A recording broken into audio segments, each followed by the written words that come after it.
The night had passed far too quietly for Durgan's liking. No wolves, no whispers, not even the rustle of small critters, only the steady crackle of fire and Kalen's soft scratching quill as he wrote by firelight. The silence was so complete it felt staged, like the forest was holding its breath. When dawn painted the sky pale silver, the first sound was the soft hoot of an owl. Perched on a twisted branch at the edge of camp sat the very same owl that had been on the shoulder of the one-eyed old man, its golden eyes fixed on them without blinking, feathers ruffled as if waiting. Alindra, the Elinari elf, was first to rise, bow already half drawn before she lowered it. "The owl again," she murmured. "It's been guiding us." Brindle, resting his chin on his staff, squinted. "Guiding us, where is the question?" Kalen rubbed his tired eyes, shutting his book. "So this is what you're all saying I saw before? That blur of wings in the woods? I suppose. It could have been the owl." His voice lacked conviction. Durgan bellowed a laugh, slapping Kalen on the back so hard his ink jar nearly toppled. "See, lad, nothing to worry about. Just an owl keeping an eye on us, not some phantom rabbit." Kalen scowled, but said nothing, adjusting his satchel. Alindra and Brindle exchanged smirks, while Durgan yawned and stretched.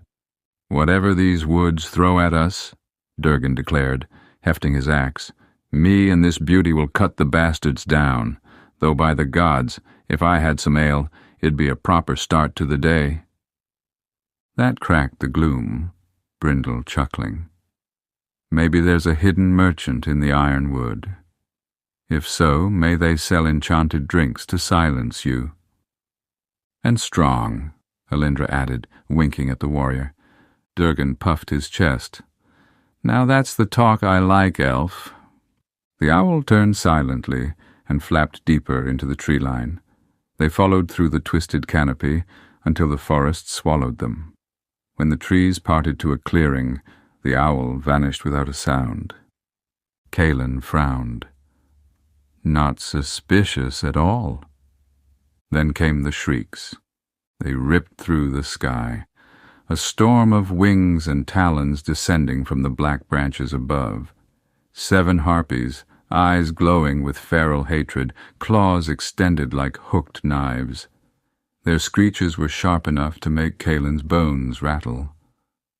"At last," Durgan roared, spinning his axe free. "Something to hit besides shadows." Alindra's bowstring thrummed, loosing an arrow into the wing of one harpy, sending it spiraling down. Brindle slammed his staff into the earth, conjuring a dome of light that shielded Kalen just as claws raked down. Sparks spat in every direction. Kalen ducked, fumbling with his satchel. His hand brushed the bundled black stone. It pulsed faintly. Not yet, he thought. Not for this.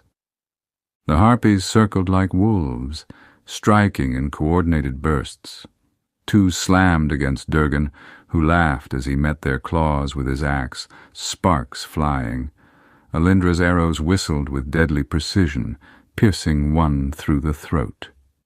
Brindle thrust his staff forward, a surge of force sending another sprawling. Then a screech rose above the rest. The leader, a larger harpy with ragged crimson feathers streaked with black, hovered just out of reach, her voice like knives scraping bone. "Foolish mortals," she shrieked, "you think you will ever lay hands upon the Ember Crown? Our master is strong, his armies vast. He gathers the forgotten, the cursed, the damned. You will join the countless corpses that line his path." "Shut it," Durgan growled. With a roar, he lunged. His enchanted axe cut a silver arc through the air. The harpy leader shrieked mid-taunt, her words cut short as the blade split her chest clean through. Her body hit the earth with a wet thud. her eyes still wide in shock. The remaining harpies scattered, their shrieks fading into the distance. Durgan spat, planting his axe in the ground. "I don't care about your fucking piece of shit master, or his cursed crown. Talk too much, you lose your head, bitch." Brindle let out a long breath, staff glowing faintly as his shield dissolved. That was unpleasant. Alindra crouched beside the slain leader, her face grim. They don't taunt like that unless there's truth in their words. Whoever their master is, he already knows we're coming.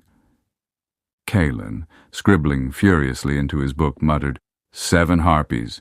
Enraged, aggressive, one leader, warned of armies, ember crown, mysterious master. Durgan silenced her with an axe. He swallowed hard, adding under his breath, "And the worst is still ahead." The warrior gave him another hearty slap on the back. "Aye, lad, but at least you'll have one hell of a story to write when it's done." Kalen spent the first few minutes after the harpy battle running his hands over his arms, his legs, even patting his chest and face, just to make sure he was still in one piece. Brindle's magical shield had kept most of the claws at bay, though one had left a faint scratch across his sleeve. He winced at the tear in the fabric more than the sting of the cut. "All limbs accounted for," he muttered, scratching notes furiously into his book. "Shield, highly effective. Recommend more shields in the future, perhaps several layers." "Bah," Durgan laughed, spinning his axe over his shoulder like it was a toy. "Don't hide behind shields, lad. Stand tall, axe in hand, and let the enemy come. That's the true way." Kalen raised an eyebrow. "Yes. Well, you had a magical axe. I had a quill." Brindle snorted. "And I had a staff older than the forest itself. Yet, I didn't see either of you saving my robes from being clawed to threads." "You're still standing, aren't you?" Durgan grinned. Kalen muttered something under his breath about overconfident meat shields, but hugged his satchel closer. The black stones inside gave a faint tug against the leather. Maybe, just maybe, they'd help when the dragon appeared. If the harpies were only the beginning, what awaited deeper in the ironwood? The trees grew thicker, darker, the branches curling overhead until they walked beneath a green tunnel of shadows. The air was heavy, every sound echoing far too loud in the stillness. Then, "I've got something?" Alindra called out suddenly. The others stopped mid-banter. The Elinari knelt near a patch of brambles, her sharp eyes locked on something the rest of them had completely missed. She brushed vines aside to reveal a narrow, well-worn path, almost invisible beneath fallen leaves. "A track," she said proudly, brushing her silver-blue hair from her face, "easy to overlook, unless you aren't fucking squabbling like children." Kalen blinked down at it, then quickly scribbled, "Elven eyesight remarkable.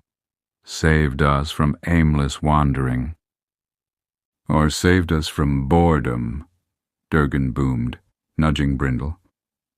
"What do you say, staff man? More harpies? Or do we get something better this time?" Brindle smirked. "I wager 5 gold on spiders, large ones, hairy." "Pah!" Durgan slapped his chest. "I say trolls, or an ogre. Something worth swinging at." "Or maybe nothing at all," Kalen said hopefully, though no one was listening. The elf rolled her eyes and called back, "You lot coming or not? This path leads somewhere, and unless you'd rather stumble blind through the thorns, I suggest we follow." They exchanged glances, then agreed.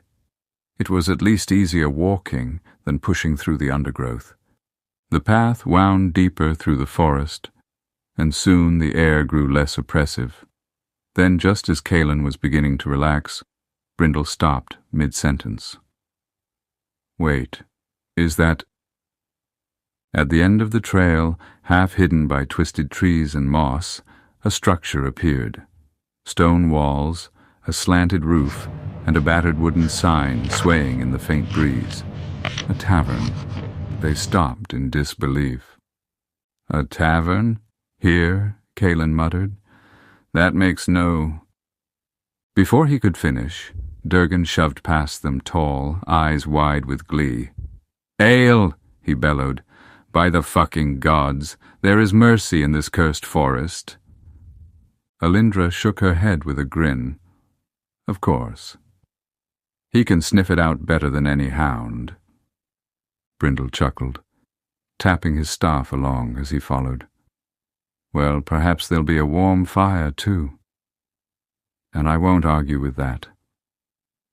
Kaelin hesitated, his brow furrowed. Something about this place prickled at him. A tavern, hidden deep in the ironwood, untouched by decay, with no sound of patrons within. Suspicious. But before he could voice his doubts, Alindra and Brindle were already laughing, chasing after the warrior. Kaelin sighed, clutching his satchel tight.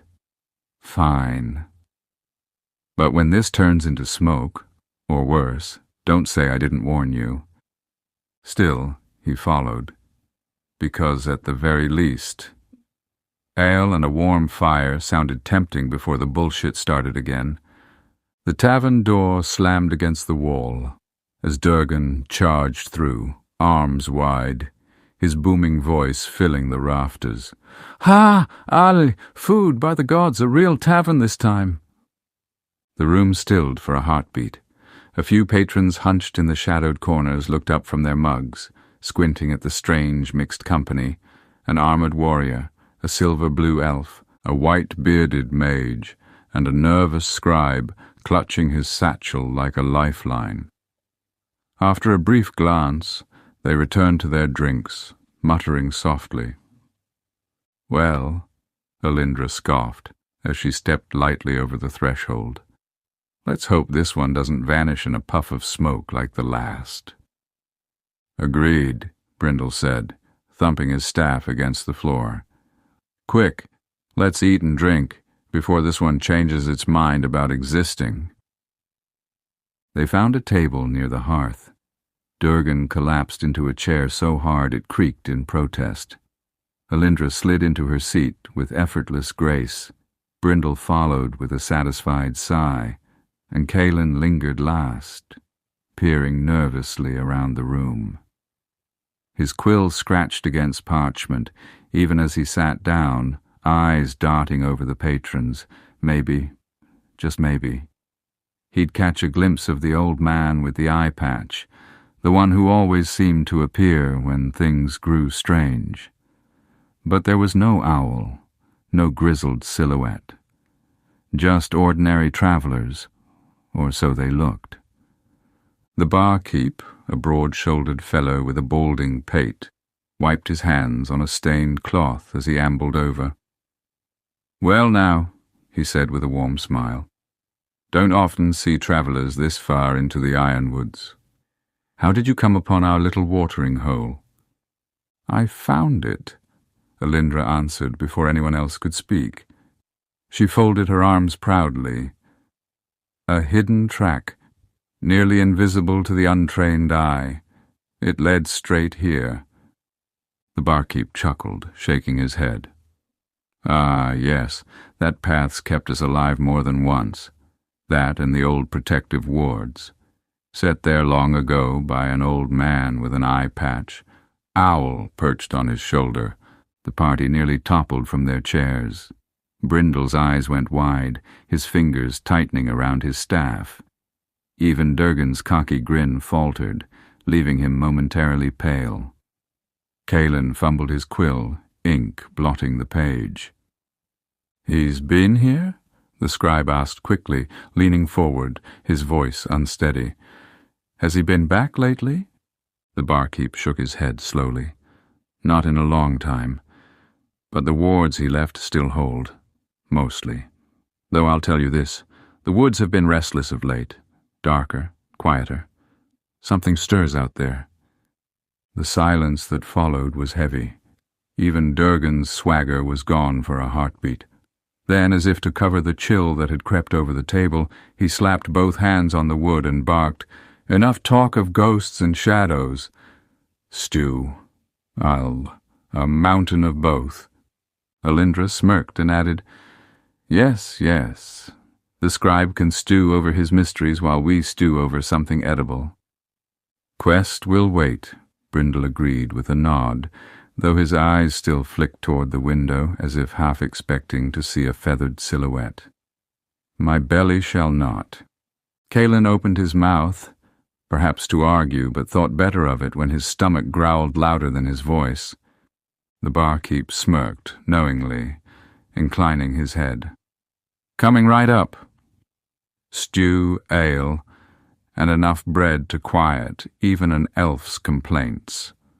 He turned toward the kitchen. For a moment, the party sat in uneasy silence, half relieved, half on edge. Kalen finally muttered under his breath, scribbling fast. He was here, but long ago. Wards weakening, woods stirring. A clue at last. Durgan leaned back, rubbing his stomach. "A clue, eh?